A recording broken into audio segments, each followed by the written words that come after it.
Good afternoon, students. Today we will discuss the 8th chapter of Social Science, our occupations. We need money for our livelihood. So when we grow up, we need to do some work to earn money.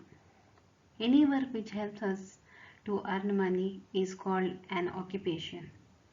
Some of the common occupations of people are teachers, doctors, engineer, carpenter, shopkeeper, nurses, doctors, barbers, etc.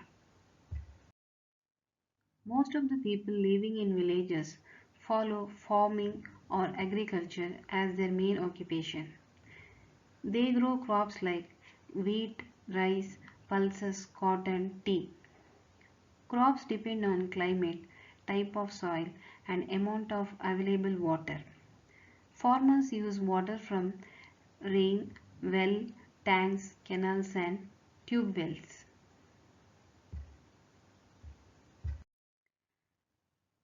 Rearing animals for milk or dairy farming is an important occupation in India.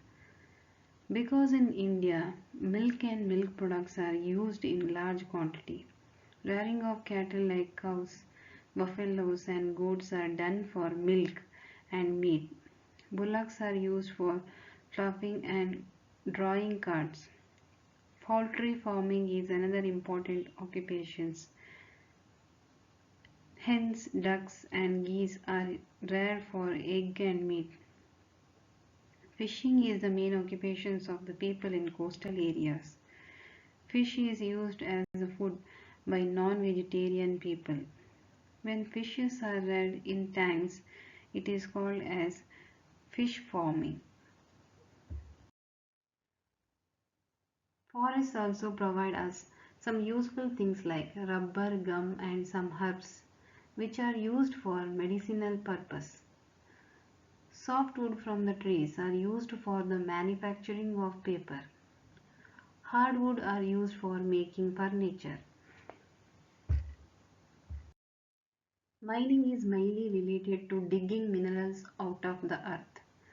Some part of our country like Jharkhand and Chhattisgarh are rich in minerals, coal, iron, manganese. So most of the people in this area are engaged in mining. Variety of machineries are made from metal. Petroleum products like petrol, diesel are also obtained from mining. Cotton cloth, sugarcane, jute, oilseeds, tea, coffee are taken to factories to convert them into sugar, rope, oil, tea powder and coffee powder. Utensils, toys, buckets, machines and body of vehicles are manufactured in factories. Many people work as shopkeepers or businessmen and sell the goods. To sell the goods and services, we have very good transport system. Some people also work in transport services.